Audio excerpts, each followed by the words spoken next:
Sir, ನಾವು ಅಧ್ಯಕ್ಷರಿಗೆ ಭೇಟಿಯಾಗಿದ್ವಿ, ಮುಖ್ಯಮಂತ್ರಿ ಸಿದ್ದರಾಮಯ್ಯ ಸಾಹೇಬರಿಗೂ ಭೇಟಿಯಾಗಿದ್ದೀವಿ.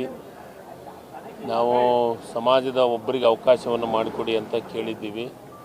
ಲೋಕಸಭಾ ಚುನಾವಣೆ ಒಳಗೆ ನಮ್ಮ ಸಮಾಜಕ್ಕೊಂದು ಅವಕಾಶ ಮಾಡಿಕೊಡ್ಬೇಕಾಗಿತ್ತು.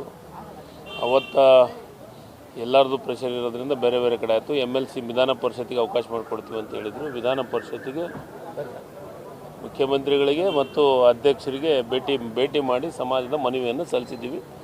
ಕೊಡ್ತಾರಂತ ವಿಶ್ವಾಸದಿಂದ ಇದ್ದೀವಿ. ನಮ್ಮಲ್ಲಿ 4 ಮಂದಿ ಇದ್ದಾರೆ. 4 ಮಂದಿಯೊಳಗೆ ನಮ್ಮ ಸಮಾಜದವ್ರಿಗೆ ಯಾರಿಗೆ ಒಬ್ಬನು ಕೊಟ್ಟರು ನಾವು ಸಂತೋಷ ಪಡ್ತೀವಿ. ಪರಮೇಶ್ವರ್ ಅವರು ಒಂದು ಬೇಸರವನ್ನು ಅವರು ಹಾಕಿದ್ದಾರೆ ಸರ್. ಅಭ್ಯರ್ಥಿಗಳ ಆಯ್ಕೆ ವಿಚಾರದಲ್ಲಿ ಹಿರಿಯರನ್ನ ಪರಿಗಣಿಸ್ತಾ ಇಲ್ಲ, ಸಭೆಯನ್ನ ಮಾಡಬೇಕಾಗಿದೆ ಸರ್. ಅದು ಮುಖ್ಯಮಂತ್ರಿಗಳು ಮತ್ತು ಉಪಮುಖ್ಯಮಂತ್ರಿಗಳು ಹೇಳೋಂಥದ್ದು ನನ್ನ ವ್ಯಾಪ್ತಿಗೆ ಬರೋಂಥದ್ದಲ್ಲ. ನಮ್ಮ ಪಕ್ಷದೊಳಗೆ ಎಲ್ಲರನ್ನ ಗಮನಕ್ಕೆ ತಗೊಂಡೆ ನಿರ್ಧಾರವನ್ನು ತಗೊಂತಾರಂತ ಭರವಸೆನೇ ಇಟ್ಟಿದ್ದೀವಿ. ಪರಮೇಶ್ವರ್ ಹೇಳಿದ ರೀತಿ ಸಚಿವರು ಮತ್ತೆ ಹಿರಿಯ ನಾಯಕರನ್ನ ಗಣನೆ ತೆಗೆದುಕೊಳ್ಬೇಕು ಅಂತ ಇಲ್ಲ, ನಾನು ಅದ್ರ ಬಗ್ಗೆ ನನ್ನ ಹತ್ರ ಮಾಹಿತಿ ಇಲ್ಲ. ಮಾಹಿತಿ ತೊಗೊಂಡ್ರೆ ಈಗ ಬಿಜೆಪಿಯವರು ಪ್ರೊಟೆಸ್ಟ್ ಮಾಡ್ತಾ ಇದ್ದಾರೆ ಸರ್. ರಾಜ್ಯದಲ್ಲಿ ಕಾನೂನು ಸುವ್ಯವಸ್ಥೆ ಸರಿ ಇಲ್ಲ, ಬ್ರ್ಯಾಂಡ್ ಬ್ಯಾಂಗ್ಳೂರೆಲ್ಲ ಹಾಳಾಗ್ತಾ ಇದೆ, ಸರ್ಕಾರ ಯಾವುದೇ ರೀತಿ ಅಭಿವೃದ್ಧಿಗಳ ಕೆಲಸಗಳನ್ನು ಮಾಡ್ತಾ ಇಲ್ಲ. BJPಯವರಿಗೆ ನಾನು ನೆನಪು ಮಾಡ್ತೀನಿ, ರೈತರ ಮೇಲೆ ಗೋಲಿಬಾರ ಮಾಡೋದತ್ನಾಗ ಕಾನೂನು ಸುವ್ಯವಸ್ಥೆ ಇತ್ತ, ಏನು ಹದಗೆಟ್ಟಿತ್ತ?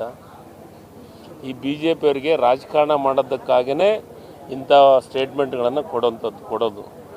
ನಿಜವಾಗಲೂ ಕಾನೂನು ಸುವ್ಯವಸ್ಥೆ ಹದಗೆಟ್ಟಿಲ್ಲ, ಕಾನೂನು ಸುವ್ಯವಸ್ಥೆ ಚೆನ್ನಾಗಿದೆ, ಎಲ್ಲರೂ ಜನರು ನೆಮ್ಮದಿಯಿಂದ ಇದ್ದಾರೆ. ಇವತ್ತು ಬರಗಾಲ ಅಂತ ಬಂದ್ರೂ ಕೇಂದ್ರ ಸರ್ಕಾರದ ಪರಿಹಾರ ಬರಲಿಲ್ಲ ಅಂದ್ರೂ ನಮ್ಮ ಗ್ಯಾರಂಟಿ ಯೋಜನೆಯಿಂದ ಈ ರಾಜ್ಯದ ಜನತೆ ಸುಭಿಕ್ಷವಾಗಿದ್ದಾರೆ.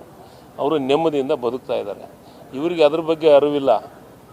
ಇವರೇನು ಕೇಂದ್ರ ಸರ್ಕಾರದಿಂದ ತರಬೇಕಾದಂಥದ್ದು ಏನೂ ನಮಗೆ ಬರಬೇಕಾದಂಥ ತೆರಿಗೆ ಆಗಲಿ, ನಮಗೆ ಬರಬೇಕಾದಂಥ ದುಡ್ಡಾಗಲಿ ಬರಲಿಲ್ಲ. ಅದನ್ನೆಲ್ಲ ಮಾತಾಡೋಕ್ಕೆ ಇವ್ರಿಗೆ ಯೋಗ್ಯತೆ ಇಲ್ಲ. ಅಲ್ಲೂ ಕೇಳೋಂಥದ್ದು ಧೈರ್ಯ ಇಲ್ಲ ಇವ್ರಿಗೆ.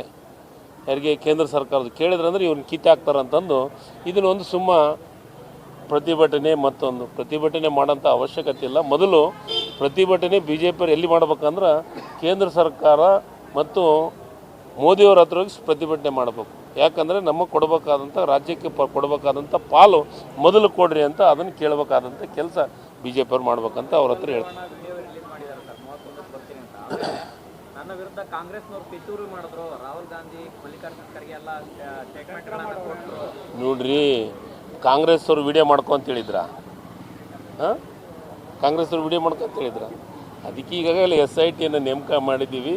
ಅದಕ್ಕೆ ಬಂದು ಉತ್ತರ ಕೊಡಲಿ ಸಚಿವರು.